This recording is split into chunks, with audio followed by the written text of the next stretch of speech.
में आपका स्वागत है। आइए दोस्तों, कल हमने इंस्टाग्राम पर ट्विटर पे पोस्ट किया था, हल्ला बोल गया भाई। लोगों ने इतने अच्छे अच्छे कमेंट्स किए और इतने फ़नी कमेंट्स किए। जिनको नहीं पता उनको बता देता हूँ कि भाई देखिए, हमने कल फ़ोटो डाला था इंस्टाग्राम पे ट्विटर पे हमारे चेहरे का, और उस पर काफ़ी घाव थे। तो लोगों को लगा कि भाई बीवी ने खूब पिटाई करी है, डोमेस्टिक वायलेंस तक की बातें कर ली है कमेंट के अंदर। वाह वाह वाह वाह वाह, क्या बात है। लेकिन ऐसा कुछ भी नहीं है। बेसिकली क्या होता है, जो हस्बैंड्स मुझे देख रहे, आपको मैं आप ध्यान से समझिएगा, आप भी समझ रहे हो कि मैं क्या बोल रहा हूँ। ये पहले हमारे चेहरे पे एक्सपेरिमेंट करते हैं, जो भी चीज़ें वो मंगाती है, फिर खुद के चेहरे पे करती है। मेरा एक्सपेरिमेंट का नतीजा ये निकला। मेरी स्किन बड़ी सेंसिटिव है, मैं मना करता हूँ मेरे चेहरे पे कुछ मत करो, लेकिन देखो सारा फेशियल करके पूरा मेरा मुंह बिगाड़ दिया है ना। अगर टेक की भाषा में बोलूँ तो ये सॉफ्टवेयर अपडेट हो गया मेरा, इसमें रेड लाइन आ गया। तो ऐसा कुछ नहीं, ये होता रहता है। जो लोग शादी नहीं किए, आप बहुत लकी है। बस मेरी बीवी ये वीडियो ना देखे। आइए दोस्तों, बहुत सारी ज़बरदस्त खबरें लेके आया हूँ, गर्मा गर्म है। और आप लोगों ने 15,000 लाइक्स नहीं किया, तो ये वाला सॉरी यार, मुजरा देखना तो कुछ करना भी पड़ेगा ना, एफर्ट डालना पड़ेगा। तो फिर अलग अलग तरीके के, अरे यार बहुत सारे स्टेप्स है मेरे पास। चलो ठीक है, देखते हैं। बहुत सारे वीडियोस हमने बना के छोड़ दिए हैं, काफ़ी सारे वीडियोस अगले हफ्ते आने वाले हैं। बहुत बातें होगी। फटाफट से आज की टेक न्यूज़, सैमसंग भी बोला जल्दी कर टेक न्यूज़ क्या कर रहा है। फटाफट से आज की टेक न्यूज़ शुरू करते हैं। पहले खबर की शुरुआत करते हैं नथिंग से। नथिंग के काल पी ने AMA आस्क मी एनीथिंग वाला सेशन रखा था ट्विटर के ऊपर, और उन्होंने बोला जो मुझसे पूछना चाहते पूछिए। और ये पर्पसली करते ताकि उनको पता है कि लोग नथिंग फोन 3 के बारे में तो ज़रूर पूछेंगे। और वैसे ही हुआ, एक बंदे ने पूछा और इन्होंने बोला Q3 क्या होता है आपको बता दूँ। Q1 होता है जनवरी फरवरी मार्च, फिर Q2 होता है अप्रैल मई जून, Q3 होता है जुलाई अगस्त सितंबर। तो Q3 यानी कि जुलाई अगस्त सितंबर, ये 3 महीनों के अंदर हमें नथिंग फ़ोन 3 जो वो देखने को मिल सकता है। मुझे ऐसा लगता है मोस्ट प्रॉब्ली जुलाई में ही होगा, अगस्त तक शायद बात नहीं जाएगी। तो जुलाई तक हमें नथिंग फ़ोन 3 देखने को मिलेगा, जो ऑफिशियली ब्रांड की तरफ से कंफर्मेशन आ गया है। अब देखते हैं कि नथिंग फ़ोन 3 इस बार हमारे लिए क्या खास लेके आता है। बोल रहे हैं कि आपको 5800 mAh की बैटरी मिलेगी, आपको फ्लैट डिस्प्ले मिलेगी, स्नैपड्रैगन 8S Gen 4 होगा, ये सब कुछ तो बोल रहे हैं। ये तो हमें जुलाई में ही पता चलेगा।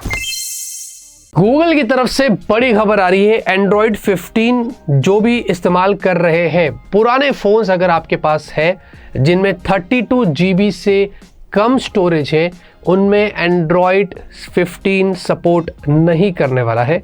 ये गूगल ने ऑफिशियली कंफर्म कर दिया है। हावेवर उन्होंने इसको बढ़ाया था। एंड्रॉयड 14 की रिक्वायरमेंट थी 16 GB की ही, लेकिन एंड्रॉयड 15 में उन्होंने बोला कि भाई एटलीस्ट 32 GB तो होना ही चाहिए और 2 GB की रैम फ़ोन में होना ही चाहिए। मुझे नहीं लगता कि अभी इतने कम स्टोरेज वाले फ़ोन्स मार्केट में लोग इस्तेमाल कर रहे होंगे, और अगर वो कर भी रहे होंगे तो उनमें एंड्रॉयड 15 तो मुझे नहीं लगता कि कोई पुश करेगा, क्योंकि वो बहुत पुराने फ़ोन से। तो ये एक मामला है। लेकिन अगर आप करते हैं 32 GB वाला फ़ोन, स्टोरेज वाला फ़ोन, या 2 GB की रैम है, तो भाई वो लेजेंड्स प्लीज़ खास करके कमेंट में ज़रूर बताना। फास्ट टैग्स, देखिए भाई, अगर आप कार वगैरह ड्राइव करते हैं तो आपको पता होगा कि जब भी हम लोग टोल से निकलते हैं तो फास्ट टैग वाला सेक्शन उन्होंने वैसे 2016 में लगाया था। वो इसलिए लगाया था कि बहुत कंजेशन होता है, बहुत ट्रैफिक होती है, तो वो थोड़ा सा उस मामले में आसानी हो जाती है। लेकिन आज हमें पता है कि क्या हाल है टोल बूथ्स पे, वहाँ पर भी हमें काफ़ी ज़्यादा लेट हो जाता है। कभी कभी तो फास्ट टैग वाला सिस्टम काम ही नहीं करता है, तो उसमें भी उतना ही ट्रैफिक हो जाता है, कवर हो जाता है। लेकिन अब यहाँ पर बताया जा रहा है कि हमारे देश में ये GPS सिस्टम लेके आ रहे हैं, आपकी कार पे लगा होगा, और वो बेसिकली टोल पे रुकने की आपको ज़रूरत नहीं है। आप जितना ट्रैवल करेंगे उसके हिसाब से आपको चार्ज करेगा, आपके बैंक अकाउंट से पैसे डिडक्ट हो जाएंगे। अब ये आइडिया कितना अच्छा है बुरा मुझे नहीं पता, लेकिन हाँ, एक चीज़ तो अच्छी होने वाली कि हमें टोल के लिए या रास्ते में किसी चीज़ के लिए खड़े रहना नहीं पड़ेगा, सीधा निकल जाना पड़ेगा। वैसे ही अगर यूरोप में और गल्फ़ में देखा जाए तो उनका एक सेंसर सिस्टम होता है, वो सेंसर के थ्रू पास होते हैं, उसमें कोई टोल वॉल नहीं होता है और उनका काम आसानी से हो जाता है। खैर हम बहुत क्लोज पहुंच रहे हैं, बट स्टिल मुझे लगता है इसमें गलत चीज़ ये भी है कि क्या पता कुछ लोगों के अकाउंट से ज़्यादा पैसे डिडक्ट हो जाए, तो वो कहाँ जाएगा बोलने के लिए कि भाई मेरे अकाउंट से पैसे ज़्यादा डिडक्ट हो गए। अच्छा भी है, बुरा भी। आपको कैसा लगा ये आइडिया, कमेंट में ज़रूर बताना। Tesla Model Y Tesla Model Y India के अंदर स्पॉट हुई है, फाइनली टेस्टिंग में चल रही है। ब्लू कलर में दिख रही है एक, और एक कैमोफ्लेज में लगी हुई है। 2 फोटोज़ निकल कर आए थे, मैं आपको दिखा रहा हूँ। तो अच्छा लग रहा है कि भाई इंडिया के अंदर इसकी टेस्टिंग चल रही है, और KA गाड़ी का नंबर है, तो कर्नाटका में ऐसा लग रहा है कि इसकी टेस्टिंग जो है वो मस्त जोरों में चल रही है। और उसके बाद हमें शायद धीरे धीरे इस साल ही इंडिया के अंदर टेस्ला की तरफ से कुछ खबर मिलेगी। और ये मॉडल वाई है, तो उसका मतलब ये वाला मॉडल हमें सबसे पहले शायद इंडिया में देखने को मिल सकता है। तो लेट्स होप, हो सकता है 2025 ही ऐसा साल हो जिसमें हमें पहली टेस्ला की कार इंडिया में देखने को मिल जाए। सैमसंग गैलेक्सी M56 इंडिया के अंदर ऑफिशियली लॉन्च हो चुका है दोस्तों, जहां पर आपको इसमें मिलता है Exynos 1480। अब देखिए दोस्तों, ये जो चिपसेट है ना, ये परफॉर्मेंस सेंट्रिक तो इतना पावरफुल नहीं है। मतलब गेमिंग के लिए अगर आप सोच रहे हैं कि मैं लूँ, तो वैसा कुछ नहीं है। ये बेसिक टास्क, नॉर्मल टास्क, दूसरे काम करने के लिए ये चिपसेट सही है। और उसके अलावा वैसे तो हमारे पास आया है नहीं है अभी तक, जब आएगा तो हम उसको थर्मल्स वगैरह सब करेंगे तो पता चलेगा कि एग्जैक्टली क्या मामला है। अभी मैं ज़्यादा कंक्लूड नहीं कर सकता हूँ। LPDDR5X UFS 3.1 है, 5000 mAh की बैटरी कैपेसिटी ज़्यादा होनी चाहिए, क्योंकि आजकल हमें 6, 6,500, 7,000 वाले फ़ोन मिल रहे हैं, तो यहाँ पर भी कुछ वैसे किया जा सकता था। स्पीकर सिर्फ एक ही है, सिंगल डुअल होना चाहिए था। मतलब 25,000 की रेंज का फ़ोन है या 27-28,000 का है, एक स्पीकर बहुत कम हो जाता है, 2 तो होना ही चाहिए था। बाकी 50 का कैमरा है, अल्ट्रा वाइड भी है, 12 की सेल्फी है और फ्लैट फुल HD प्लस की 120 हर्ट्ज की आपको डिस्प्ले मिलती है। ओवरऑल एक बेसिक सा वेल बैलेंस्ड पैकेज है। और सैमसंग के फ़ोन्स भी अगर आप देखेंगे तो कोई ऑप्शन है ही नहीं 20 से 30,000 के बीच में। तो ये एक मामूली सा फ़ोन उन्होंने लॉन्च किया है 28,000 पे 8128। बेस वेरिएंट भी मेरे हिसाब से 8256 होता तो ज़्यादा अच्छा होता। 25,000 तक आपको ऑफर में मिल जाता है। तो ये एक ऑप्शन है, अगर सैमसंग वाले हैं जिनको सैमसंग का ही फ़ोन चाहिए तो आपके लिए ये फ़ोन वेट कर रहा है। एप्पल की तरफ से इंडिया में बहुत बड़ी खबर आ रही है, सरप्राइजिंग खबर है। देखिए दोस्तों, Q1 जनवरी, फरवरी, मार्च इस साल एप्पल ने इंडिया के अंदर सारे रिकॉर्ड्स ब्रेक कर दिया है। उन्होंने 3 मिलियन से ज़्यादा अपने iPhone 16 सीरीज़ को सोल्ड किया है।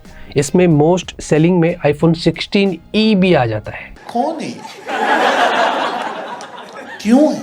सोचो, iPhone 16e, एक टाइम पे हम बोल रहे थे ना कौन लेगा भाई। ये ट्विटर पे इधर उधर बोलने से कोई फ़र्क नहीं पड़ता है, जिसको लेना है वो लेता है। एप्पल फैन बॉयज़ को कोई लेना देना नहीं है। ऐसे ही बहुत सारी ब्रांड्स है, सैमसंग की है और कितनी ऐसी ब्रांड्स है, कुछ भी बोलो, जिसको जो लेना है वो लेता है। हमारे बोलने से भी कोई फ़र्क नहीं पड़ता है। सिंपल सी क्लियर बात कर दी है मैंने, ठीक है ना। तो iPhone 16e का इतना ज़्यादा सेल हुआ है कि पिछले साल अगर Q1 से कंपेयर करो तो एप्पल ने 2.9 या 2.8 मिलियन iPhones सोल्ड किया था। इस बार तो 3 मिलियन हो गया है, बहुत ज़्यादा हो गया है। ओवरऑल एप्पल को देखा जाए तो 36% की भी ग्रोथ मिली है। और उसी के साथ लेकिन अगर ओवरऑल शिपमेंट की बात करें सारे ब्रांड्स का मिलाकर तो 8% डिक्लाइन हुआ है कंपेयर टू 2024 से। लेकिन इसमें भी बताया जा रहा है कि वीवो और सैमसंग को थोड़ी डिक्लाइन देखने को मिली है और साथ में ओप्पो, रियलमी को ग्रोथ देखने को मिली है। तो ये टॉप 5 कंपनी से जो इंडिया के अंदर अभी इतना स्मार्टफोन सेल करी है।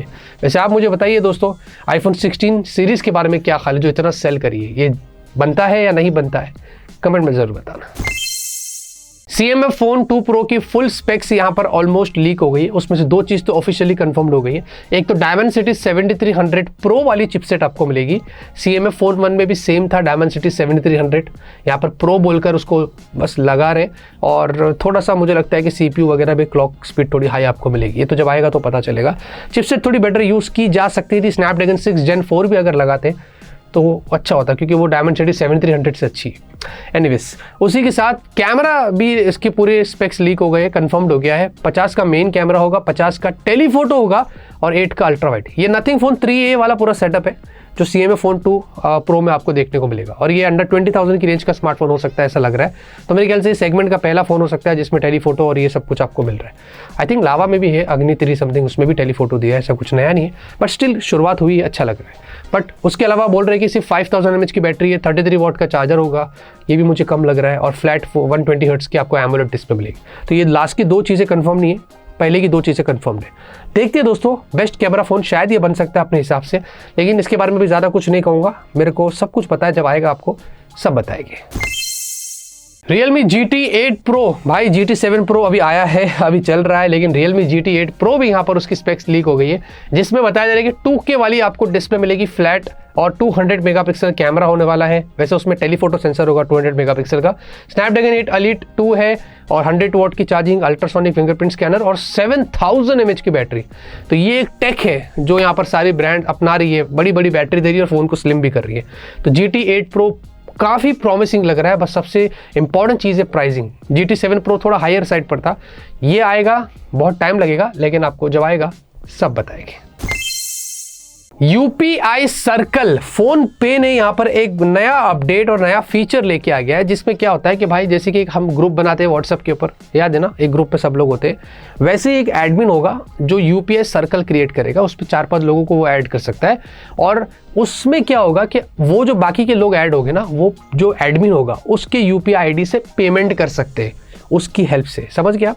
उनको कुछ नहीं करना है, बस वो ग्रुप में ऐड रहेंगे और अथॉरिटी सारा वो एडमिन के हाथ में होगा। कितना लिमिट होगा, क्या होगा, 5-10 हज़ार समथिंग जो भी लिमिट होगा, ये ग्रुप के अंदर सब बैठकर जिसको अगर कुछ बिल करना है, ये लेना है, वो लेना है, सीधा काम हो जाएगा। तो इस तरीके से कुछ एक सर्कल बनाया है फ़ोन पे में, एक नया फीचर है। हाउएवर ये कोई नई बात नहीं है, जीपे में भी आया था 2024 में आई थिंक, लेकिन गूगल ने इसको कमर्शियली क्या बोल रहा हूँ मैं, पब्लिक के लिए अवेलेबल नहीं किया था, तो वो एक प्रॉब्लम है। बाकी तो फ़ोन गूगल पे ने पहले ही कर दिया था। तो ये फीचर अभी मुझे पता नहीं कितना लोगों को पसंद आएगा। Honor Power 5G दुनिया का पहला स्मार्टफोन जिसमें 8000 mAh की बैटरी है, ये लॉन्च हो गया है दोस्तों। यस, और ये हुआ है आई थिंक ग्लोबली या इधर चाइना के अंदर 23,000 की प्राइस है, जिसमें आपको मिल रहा है स्नैपड्रैगन 7 Gen 3 और 1.5 की वाली 120 हर्ट्ज की डिस्प्ले है, 16 मेगापिक्सल सेल्फी, 50 का रियर कैमरा है। ओवरऑल एक डिसेंट पैकेज है, एंड्रॉयड 15 पर है। पता नहीं इंडिया में आएगा कि नहीं आएगा, लेकिन लाना चाहिए ऑनर को कमबैक करके। यही वाला फ़ोन अगर 25,000 के नीचे भी आता है या 25,000 की रेंज का भी होता है तो अलग बात है। 10 मिनट के अंदर घर बैठे बैठे अगर आपको सिम कार्ड चाहिए तो भाई एयरटेल ने ब्लिंकिट के साथ पे पार्टनरशिप कर दिया है। आप ब्लिंकिट से एयरटेल के सिम कार्ड को ऑर्डर कर सकते हैं, घर पर आपको सिम मिल जाएगा और आपको सेल्फ केवाईसी करना पड़ेगा। सारे इंस्ट्रक्शंस वो लोग आपको प्रोवाइड करेंगे कि कैसे करना है, कुछ डिफिकल्ट नहीं है, पूरा डिजिटल हो गया इंडिया आज, तो ये तो भाई आपको तो पता ही होगा। और ये फिलहाल के लिए जो है ना दोस्तों, दिल्ली, गुड़गांव, फरीदाबाद, सोनीपत, अहमदाबाद, सूरत, चेन्नई, भोपाल, इंदौर, बेंगलुरु, मुंबई, पुणे, लखनऊ, जयपुर, कोलकाता और हैदराबाद, ये सब जगह पे हुआ है। तो जो लोग ने अपनी सिटी सुन लिया है, तो अगर आपको अपनी सिटी में आप है 10 मिनट में एयरटेल का सिम कार्ड चाहिए, ब्लिंकिट पे जाइए और ऑर्डर दे दीजिए। One UI 8 जले पे नमक छिड़क रहा हूँ, मेरे को पता है, लेकिन One UI 8 के यहाँ पर फर्स्ट लुक रिवील हो गए और बेसिकली सैमसंग का जो Z Fold 6 है ना, उसके ऊपर किसी ने अपडेट किया था, जहाँ पर देख के खैर से ऐसा लग रहा है कि ज़्यादा कुछ मेजर अपग्रेड्स नहीं है। ऑलरेडी One UI 6 से One UI 7 में हमें काफ़ी अच्छा अपग्रेड मिला है, तो मुझे नहीं लगता है कि One UI 8 में और भी कुछ खास करेगा सैमसंग, और ज़रूरत भी नहीं है क्योंकि One UI 7 उतना ही अच्छा है जितना हमें चाहिए। तो ये सारे अपग्रेड्स आए हैं, इसमें कुछ चेंजेस देखने को नहीं मिल रहा है, एनिमेशंस वगैरह सब कुछ सही लग रहा है। बस बोल रहे हैं कि फाइल मैनेजर और गैलरी को थोड़ा सा अपग्रेड किया है, बाकी उसके अलावा तो अभी जिन्होंने ये लीक किया है उनको कुछ खास देखने को नहीं मिला है। One UI 7 पहले ढंग से आ जाए, इस महीने तो बोल रहे कि हो जाएगा पूरा, पहले वो आ जाए। बहुत अफसोस हो रहा है क्योंकि सैमसंग से कभी ऐसा होता नहीं है, बट इस बार हो गया है। तो लेट्स सी कि सैमसंग इसको कैसे क्लियर आउट करता है। आज की टेक न्यूज़ खत्म होती है, मैं करता हूं आपको आज की न्यूज़ पसंद है कि पसंद आए, लाइक करिए। 15,000 लाइक्स और मुजरा तैयार होगा अगले टेक न्यूज़ में। तब तक के लिए ऑलवेज कीप स्माइलिंग।